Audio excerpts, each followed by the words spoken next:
सभी छात्र एवं छात्राओं को मेरा नमस्कार। विवेकानंद स्कूल नीमका थाना की ऑनलाइन क्लासेज में आप सभी का हार्दिक स्वागत है। प्रिय छात्रों, डेली की तरह अपनी बायोलॉजी की ऑनलाइन क्लासेज में 6वां चैप्टर चल रहा है। ये चैप्टर कल ही कंप्लीट होने वाला था, लेकिन थोड़ी तबीयत खराब होने और ब्लूटूथ में यानी डिवाइस में थोड़ी मिस्टेक आने के कारण बीच में ही रह गया था। इसका एक पॉइंट रह गया है, तो आज उस 6वें लेसन का जो शेष पॉइंट है उसको कंप्लीट करेंगे और उसके बाद अपन लेसन 7 नंबर का लेंगे। तो 6वें लेसन का जो पॉइंट चल रहा था और पॉइंट का नाम था रसारोहण। पॉइंट का नाम था रसारोहण, एन एसेंट ऑफ सेप, जिसे इंग्लिश में एसेंट ऑफ सेप कहते हैं। रसारोहण के बारे में मैंने बताया था कि रसारोहण किसे कहते हैं। रसारोहण का मतलब यह होता है कि जल का या तनुविलयन का जड़ से पौधे की पत्तियों तक, यानी जड़ से पौधे की पत्तियों तक स्थानांतरित होना या जाना क्या कहलाता है? रसारोहण। इसमें सीधा सा मतलब ये होता है कि रस का आरोहण होता है, यानी एक तनुविलयन का स्थानांतरण होता है, फ्लो होता है। अब आपको पता है ये रस कहाँ से आएगा, तो इसका मतलब ये हुआ कि जो जड़ के मोद्रम होते हैं ये मृदा जल को अवशोषित करते हैं और उस अवशोषित जल में कुछ लवण, कुछ खनिज तत्व भी घुल करके आ जाते हैं। वो लवण और वो खनिज तत्व जब जल में घुल जाते हैं तो वो एक विलयन बन जाता है और वो कहलाता है तनुविलयन। और वो तनुविलयन जड़ से जाइलम के द्वारा पत्तियों तक या पौधे के विभिन्न भागों तक पहुंचता है। अर्थात उस तनुविलयन का एक दिशीय नीचे से ऊपर की ओर स्थानांतरण होता है। इस प्रक्रिया को क्या कहते हैं? रसारोहण कहते हैं। आपको यह भी बता दिया था मैंने कि रसारोहण में मेनली जाइलम की वाहिकाएं भाग लेती हैं और उसके साथ साथ कुछ वाहिनिकाएं भी भाग लेती हैं। इसको सिद्ध करने के लिए कनाडा बालसम जो पादप था उसके ऊपर एक्सपेरिमेंट किया गया था। फिर रसारोहण को समझाने के लिए अलग अलग सिद्धांत देंगे और उसमें 3 सिद्धांत मैंने आपको बताए थे। 3 सिद्धांत कौन कौन से थे? पहला सिद्धांत आपको बताया था मैंने जैव बल सिद्धांत, जिसे वाइटल फोर्स थ्योरी कहते हैं। दूसरा बताया था मैंने मूल दाब सिद्धांत, जिसे रूट प्रेशर थ्योरी कहते हैं। और तीसरा बताया था भौतिक बल सिद्धांत।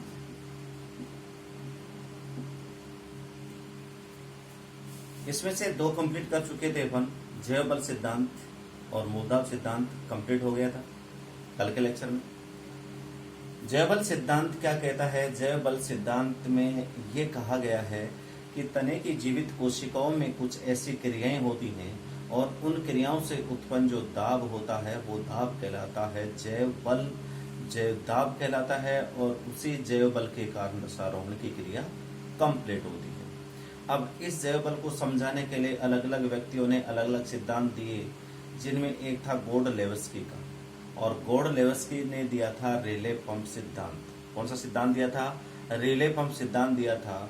और उसने रिले पंप सिद्धांत, इसने क्या कहा था कि जाइलम मर्दूतकी और मज्जा किरणों की कोशिकाओं के अंदर जो प्रासरण दाब होता है और उस प्रासरण दाब में आवर्ती परिवर्तन होते हैं, उस प्रासरण दाब में परिवर्तनों के कारण उत्पन्न जो बल होता है वो रसारोहण में सहायक होता है। ये बात किसने कही थी? गोडलेवस्की ने। आप कंपटीशन के लिए इनको डायरेक्ट भी याद कर लेना कि गोडलेवस्की द्वारा कौन सा सिद्धांत दिया गया। तो गोडलेवस्की के द्वारा कौन सा सिद्धांत दिया गया था? तो देखो, एक व्यक्ति थे गोडलेवस्की। इस गोडलेवस्की ने भी रसारोहण को समझाया था और इस रसारोहण को समझाने के लिए इन्होंने एक सिद्धांत दिया था जिसे कहते हैं रेले पंप सिद्धांत। क्या कहते हैं? रेले पंप सिद्धांत ये कहते हैं, ये दिया था। तो कई बार कंपटीशन में पूछ लेता है कि ये रेले पंप सिद्धांत निम्न में किसके द्वारा दिया गया, या फिर ये डालेगा कि गोडलेवस्की के द्वारा रसारोहण को समझाने के लिए कौन सा सिद्धांत दिया गया। क्लियर? फिर उसके बाद में आता है, ये तो गोडलेवस्की थे, फिर थे सर जेसी बोस, सर जेसी बोस, और इनका पूरा नाम है जगदीश चंद्र बोस। क्या नाम है? जगदीश चंद्र बोस। और जगदीश चंद्र बोस ने एक सिद्धांत दिया था जिसे कहते हैं स्पंदन सिद्धांत। कौन सा सिद्धांत दिया था? स्पंदन सिद्धांत। और जेसी बोस क्या कहता है? जेसी बोस ये कहता है कि रसारोहण के लिए जो वलकुट के सबसे भीतरी परत की जो कोशिका होती हैं, जो अंतस्थ त्वचा के संपर्क में होती हैं, उन भीतरी स्तर की कोशिकाओं में लयबद्ध स्पंदन होता है, संकुचन होता है, और उस लयबद्ध संकुचन के कारण उत्पन्न जो दाब होता है वो रसारोहण के लिए आवश्यक होता है। इसलिए कह दिया इसको स्पंदन सिद्धांत। और इस जेसी बोस ने अपने जो प्रयोग थे वो भारतीय टेलीग्राफ पादप पर किए थे। किस पर किए थे? भारतीय टेलीग्राफ पादप। भारतीय टेलीग्राफ पादप। भारतीय टेलीग्राफ पादप का बोटनिकल नेम जो है वो बोटनी के अंदर इसको कहते हैं डेस्मोडियम गायरेंस। डेस्मोडियम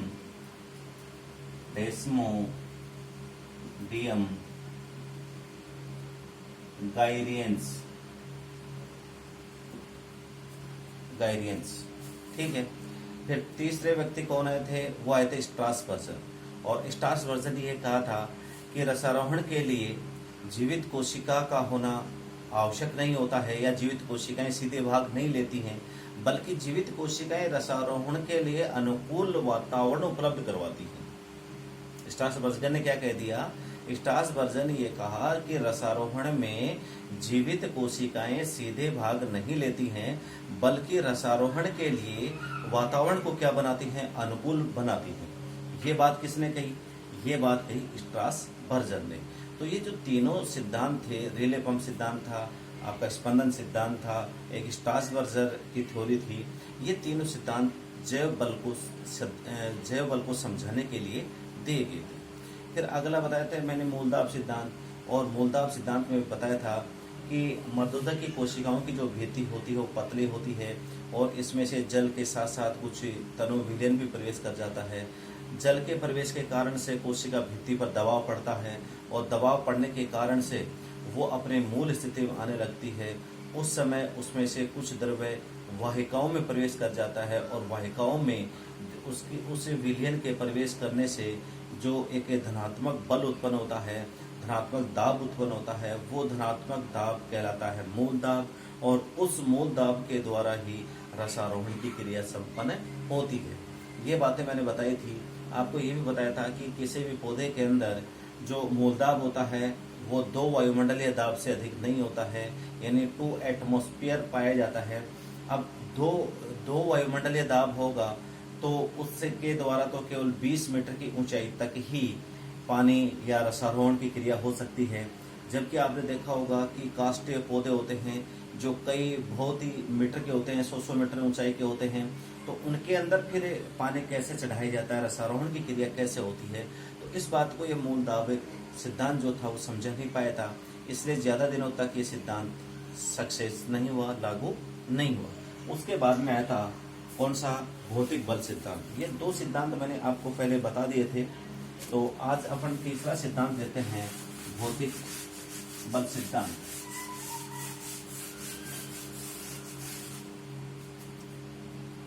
तीसरा जो सिद्धांत है वो है भौतिक बल सिद्धांत।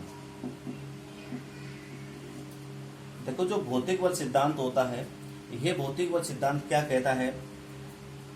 भौतिक बल सिद्धांत में यह कहा गया है कि रसारोहण के लिए कुछ भौतिक बल कार्य करते हैं। यानी रसारोहण के लिए कुछ भौतिक बलों की आवश्यकता होती है। रसारोहण में जीवित कोशिकाएं भाग नहीं लेती है। यानी इस भौतिक बल सिद्धांत में यह कह दिया कि जीवित कोशिकाएं भाग नहीं लेती हैं, बल्कि रसारोहण के लिए कुछ भौतिक बल उत्पन्न होते हैं और उन बलों के द्वारा ही जो तनु विलीन होता है वो जड़ से पत्तियों तक पहुंचता है। ये बात किसने बता दी? भौतिक बल सिद्धांत में। अब इस भौतिक बलों को समझाने के लिए, रसारोहण के लिए जो भौतिक बल होते हैं, इनको समझाने के लिए अलग अलग व्यक्तियों ने अलग अलग भौतिक बलों के बारे में बताया। कुछ ने बताया वायुमंडल दाब बताया, कुछ ने अंतः शोषण बताया, कुछ ने केशिकात्व बताया। और लेकिन इनमें से दो व्यक्ति थे, डिक्सन और जोली। यानी अपन सीधे इस पॉइंट पे आते हैं, तो सीधे पॉइंट में आपको एक तो बात यह रखनी है कि इस सिद्धांत के अनुसार रसारोहण के लिए जीवित कोशिकाओं का होना जरूरी नहीं होता है, या जीवित कोशिकाएं भाग नहीं लेती हैं, बल्कि रसारोहण के लिए भौतिक बल जिम्मेदार होते हैं। या दूसरी बात अपन इसको इस प्रकार से भी कह सकते हैं कि रसारोहण के लिए अनेक भौतिक बल कार्य करते हैं, बल्कि रसारोहण में जीवित कोशिकाओं का कोई योगदान नहीं होता है। ये बात तो शुरुआती होगी। अब इस भौतिक बल को समझाने के लिए दो व्यक्ति थे। एक तो डिक्सन था, डिक्सन व जोली। डिक्सन और जोली ये दो व्यक्ति थे, इन्होंने सबसे बेस्ट तरीके से इस सिद्धांत को समझाया। और डिक्सन और जोली ने क्या कहा? डिक्सन और जोली ने ये कहा कि जल अणुओं के मध्य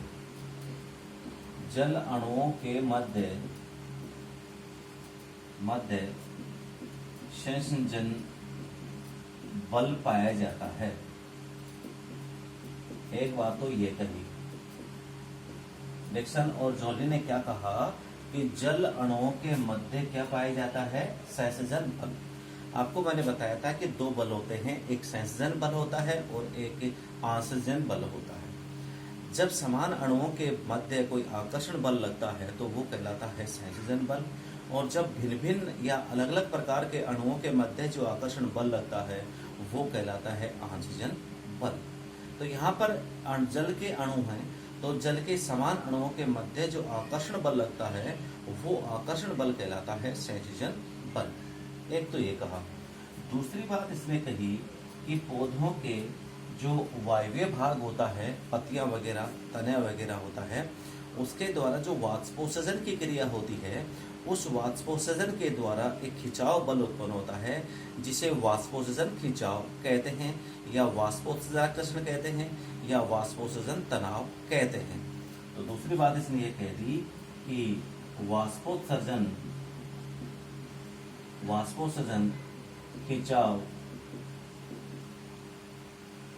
खिंचाव का उत्पन्न होना। ये दो बात इन्होंने बता दी। इन्होंने ये बता दी कि जल अणुओं के मध्य संयोजन बल पाया जाता है, इसके अलावा वाष्पोत्सर्जन से तनाव बल उत्पन्न होता है। अब इन दोनों बातों के आधार पर इस सिद्धांत को क्या कहते हैं? इस सिद्धांत को संयोजन तनाव सिद्धांत भी कहते हैं। यानी इस भौतिक बल जो सिद्धांत था, इनके द्वारा जो सिद्धांत दिया गया इन बातों के आधार पर, उसको कहते हैं संयोजन तनाव सिद्धांत। ये डिक्सन और जोली के द्वारा ही दिए गए थे। ध्यान रखना, डिक्सन और जोली ने इन दोनों बातों के आधार पर जो सिद्धांत दिया था, उस सिद्धांत को क्या कहते हैं? उस सिद्धांत का नाम है संयोजन तनाव सिद्धांत। इसी को क्या कहते हैं?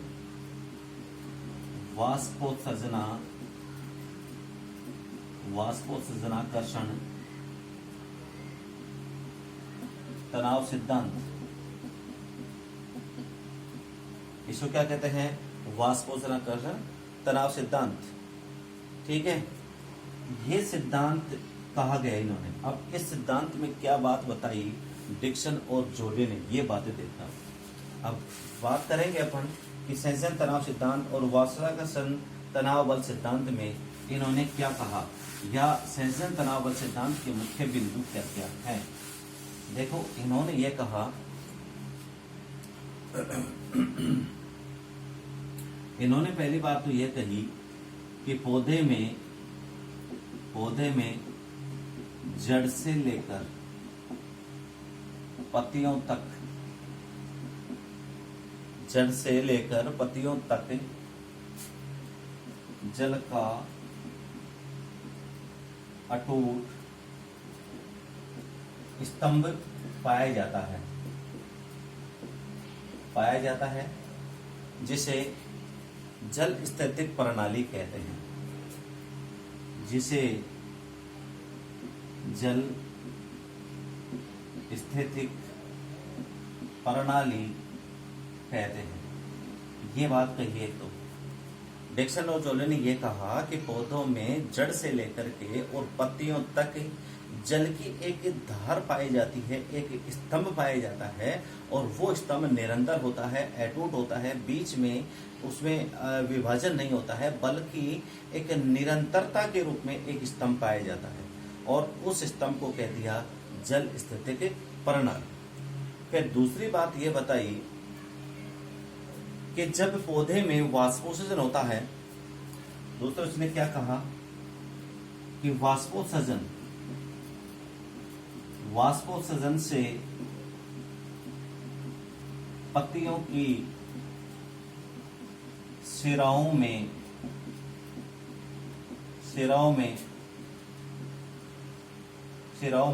जल स्तंभ में खिंचाव या तनाव उत्पन्न होता है।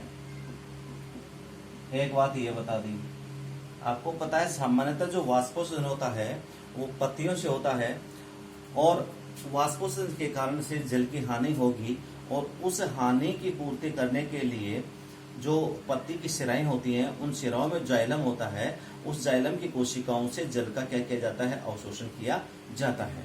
यानी वाष्पोत्सर्जन के कारण से उन पत्तियों की शिराओं के अंदर एक खिंचाव बल उत्पन्न होता है, और उस खिंचाव बल का मूल कारण क्या है, वाष्पोत्सर्जन। ठीक है। फिर तीसरी बात ये कही कि जल के अणुओं के मध्य सेंसेशन बल पाया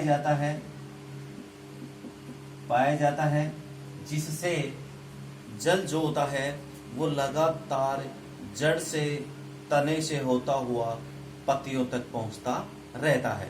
अब आपको पता है कि ये जल का जो स्तंभ है वो टूटा क्यों नहीं, बीच में टुकड़े क्यों नहीं हुए, बीच में गैप क्यों नहीं आया, उसका कारण बता दिया कि जल अणुओं के मध्य क्या पाया जाता है, संयोजन बल पाया जाता है, और उस संयोजन बल के कारण से वो जो पानी की जो एक सीधी एक स्तंभ की लाइन बनी हुई है, वो लाइन टूटती नहीं है, बल्कि लगातार नीचे से ऊपर की तरफ खींच लिया जाता है। इस प्रकार डिक्सन और जोले ने यह बता दिया कि वाष्पोत्सर्जन से उत्पन्न एक तनाव और एक जल अणुओं के मध्य संयोजन बल, दो चीजें कार्य कर रही है इसमें। क्योंकि आपको पता है पहला तनाव तो किसके कारण से उत्पन्न हुआ था, खिंचाव बल तो उत्पन्न किसके कारण से हुआ था, वाष्पोत्सर्जन के कारण से हुआ था। लेकिन अब जल के अणु एक दूसरे चिपक करके किसके कारण से आ रहे हैं, संयोजन बल के कारण से आ रहे हैं। यदि मान लीजिए वाष्पोत्सर्जन के कारण से खिंचाव बल उत्पन्न हो गया, ठीक है, लेकिन जल अणुओं के मध्य आकर्षण नहीं है, तो फिर जल का अणु एक दूसरे अणु को खींच ही नहीं पाएगा, और जब तक खींच नहीं पाएगा तब तक आपको पता है कि जल जो है वो नीचे से ऊपर की ओर नहीं आएगा। तो डिक्सन और जोले ने लास्ट में ये निष्कर्ष निकाल लिया कि रसारोहण के लिए वाष्पोत्सर्जन का होना भी जरूरी है, और जल के अणुओं के मध्य संयोजन बल का होना भी जरूरी है। इन दोनों की सामूहिक क्रिया के द्वारा जड़ों से जो तनु विलयन होता है, वो तने जड़ों में उपस्थित जो तनु विलयन होता है वो तने से होता हुआ शाखाओं में पहुंचता है, और शाखाओं से पत्तियों में पहुंच जाता है, और पत्तियों से जल का लगातार क्या होता रहता है, वाष्पोत्सर्जन होता रहता है। तो ये सारी चीजें इसमें देखा होगा आपने, इस रसारोहण की क्रिया में ना तो ऊर्जा की आवश्यकता हुई है, इसमें कहीं भी ऊर्जा की आवश्यकता नहीं हुई है। जबकि यदि ये निष्क्रिय रूप से होता है, ध्यान रखना, रसारोहण की क्रिया जो भौतिक बलों से समझाई जा रही है ये निष्क्रिय प्रकार से होती है। इसमें किसी बाहरी ऊर्जा की, किसी बल की आवश्यकता नहीं पड़ती है। और आपको पता है ऊर्जा की आवश्यकता नहीं पड़ती है, इसीलिए ये क्या कहलाता है, निष्क्रिय रसारोहण कहलाता है। दूसरी बात यह है कि इसमें जीवित कोशिकाओं का होना भी आवश्यक नहीं होता है।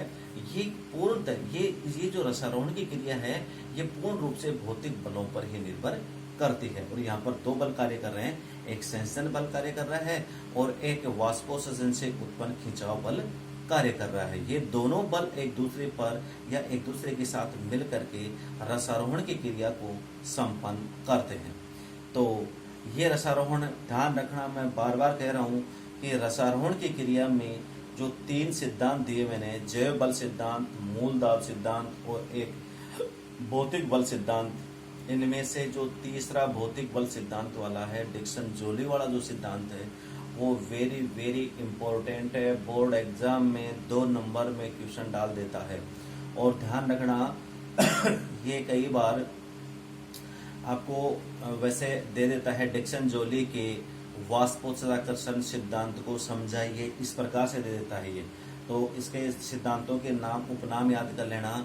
डिक्सन जोली के सिद्धांतों को सेंसेशन बल सिद्धांत भी कहते हैं, इसे वाष्पोत्सर्जन सिद्धांत भी कहते हैं, इसे वाष्पोत्सर्जन खिंचाव बल सिद्धांत भी कहते हैं। वेरी वेरी इंपॉर्टेंट, ध्यान रखना है, ठीक है। तो इस प्रकार से आपका 6 नंबर का 6वां लेसन कंप्लीट होता है। अब लेते हैं अपन 7 नंबर का लेसन।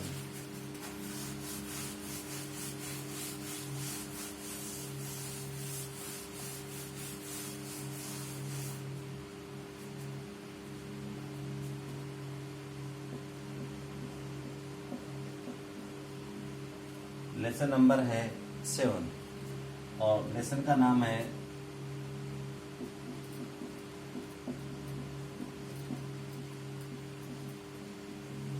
वाष्पोत्सर्जन। इसको ट्रांसपिरेशन भी कहते हैं, इंग्लिश में से क्या कहते हैं, ट्रांसपिरेशन, वाष्पोत्सर्जन। और वाष्पोत्सर्जन को पौधे का एक आवश्यक दुर्गुण माना गया है। वाष्पोत्सर्जन को क्या माना गया है, आवश्यक दुर्गुण माना गया है। ध्यान रखना, आगे आएगा ये पॉइंट बताऊंगा मैं, लेकिन कई बार एग्जाम के अंदर, बोर्ड आपकी कंपटीशन एग्जाम के अंदर डाल देता है कि निम्न में से कौन सी क्रिया को आवश्यक दुर्गुण माना गया है। यानी वाष्पोत्सर्जन को क्या माना गया है, आवश्यक दुर्गुण माना गया है। अब आप कहोगे कि साहब आवश्यक भी लिख दिया और दुर्गुण भी लिख दिया, क्योंकि दुर्गुण तो आपको पता है कि जो किसी काम का नहीं होता है उसको कहते हैं दुर्गुण, ठीक है। और आवश्यक भी आपने कह दिया, तो ये आवश्यक दुर्गुण कैसे है। आवश्यक तो इसलिए है क्योंकि अभी आपने पिछले चैप्टर में पढ़ा है कि रसारोहण के लिए या जल अवशोषण के लिए वाष्पोत्सर्जन का होना आवश्यक होता है। यदि वाष्पोत्सर्जन नहीं होगा तो ना तो रसारोहण की क्रिया होगी और ना जड़ें मृदा से जल का अवशोषण कर पाएंगी। तो इसका मतलब ये रसारोहण के लिए और जल अवशोषण के लिए ये क्रिया होना क्या होती है, आवश्यक होती है। ये तो हो गई आवश्यक। अब दुर्गुण क्यों माना गया है, दुर्गुण इसलिए माना गया है क्योंकि पादप जितने जल का अवशोषण करता है उसका अधिकांश भाग तो ये वाष्पोत्सर्जन के रूप में वातावरण में क्या कर देता है, रिलीज कर देता है। तो अब आप बताइए आप कि आपको पता है कि जल का अवशोषण भी कर रहा है और उसको काम में भी नहीं ले रहा और उसको बाहर ऐसे ही मुक्त कर देता है, तो फिर ये क्रिया करने की क्या आवश्यकता है। तो इसलिए इसको क्या माना गया है, दुर्गुण माना गया है। तो पौधों के अंदर वाष्पोत्सर्जन को आवश्यक दुर्गुण माना गया है। चलो अपन मेन पॉइंट पे चलते हैं कि वाष्पोत्सर्जन क्या होता है। देखिए प्रिय साथियों, पौधे जो होते हैं वो मृदा से जल का अवशोषण करते हैं। अब पौधे मृदा से जितने जल का अवशोषण करते हैं उस संपूर्ण जल का उपयोग अपनी जैविक क्रियाओं में नहीं करते हैं, बल्कि अवशोषित जल का कुछ भाग ही अपनी जैविक क्रियाओं में काम में लेता है। तो आपके दिमाग में प्रश्न ये आता होगा कि फिर बताइए सर कि जब ये अवशोषित करता है और उसके लिए इतना कार्य करता है, इतनी जैविक क्रियाएं होती हैं, ऊर्जा भी खर्च होती है, तो फिर भी ये काम में क्यों नहीं लेता है? तो फिर ये अतिरिक्त पानी कहाँ चला जाता है? तो प्रिय छात्रों, जो अवशोषित जल होता है उस अवशोषित जल का अधिकांश भाग पौधे के जो वायव्य भाग होते हैं, और वायव्य भाग में तना भी हो सकता है, शाखा भी हो सकती है, पत्तियां भी हो सकती हैं, उसके द्वारा जो जल होता है वो वाष्प के रूप में बाहर निकल जाता है। अब पौधे के द्वारा जल को वाष्प के रूप में बाहर मुक्त करने की जो क्रिया है वो क्या कहलाती है? वाष्पोत्सर्जन कहलाती है। तो वाष्पोत्सर्जन किसे कहते हैं? पौधे के वायवीय भागों द्वारा जल का वाष्प के रूप में बाहर निकालना या बाहर त्यागना क्या कहलाता है? वाष्पोत्सर्जन कहलाता है। ध्यान रखना, जो वाष्पोत्सर्जन की क्रिया है वो मूल तंत्र के द्वारा नहीं होती है, क्योंकि आपको पता है कि वाष्पोत्सर्जन के लिए प्रकाश का होना आवश्यक होता है। किसका होना आवश्यक होता है? प्रकाश का। और आपको ये भी पता है कि पौधे का जो भाग मिट्टी से बाहर निकला होता है, अब पौधे का कौन कौन सा भाग मिट्टी से बाहर निकला होता है? एक तना होता है, एक शाखा होती है, पत्तियां होती हैं, यही भाग निकला होता है। बल्कि जो जड़ें होती हैं वो तो मृदा के अंदर नीचे गड़ी होती हैं, तो जड़ों के ऊपर तो प्रकाश गिरता ही नहीं है, और जब तक प्रकाश नहीं गिरेगा तब तक उसमें वाष्पोत्सर्जन की क्रिया कंप्लीट नहीं होती है। तो इस प्रकार से पौधे के मूल को छोड़ करके, जड़ को छोड़ करके बाकी जो भाग होते हैं उन बाकी भागों के द्वारा वाष्पोत्सर्जन की क्रिया हो सकती है। क्लियर? यहाँ तक की बातें क्लियर हो गई होंगी।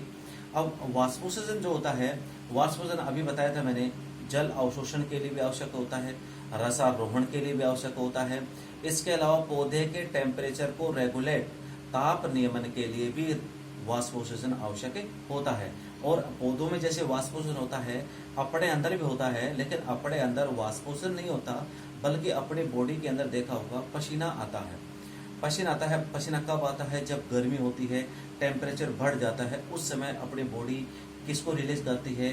पानी बाहर निकालती है, और वो पानी बूंदों के रूप में बाहर निकलता है, और वो क्या कहलाता है? पसीना कहलाता है। और जब पसीना अपने बॉडी से उड़ जाता है, वाष्प के रूप में उड़ जाता है, तो अपने बॉडी की सतह का टेम्परेचर डाउन हो जाता है, यानी कम हो जाता है। तो इस प्रकार से जो पानी है, जो पसीना है, वो मानव के अंदर ताप नियमन का कार्य करता है। उसी प्रकार से पौधों में ताप नियमन होता है, किसके द्वारा? वाष्पोत्सर्जन के द्वारा। अब आपको ध्यान रखना, अगला पॉइंट आएगा वाष्पोत्सर्जन के प्रकार। वाष्पोत्सर्जन मुख्यतः 3 प्रकार का होता है।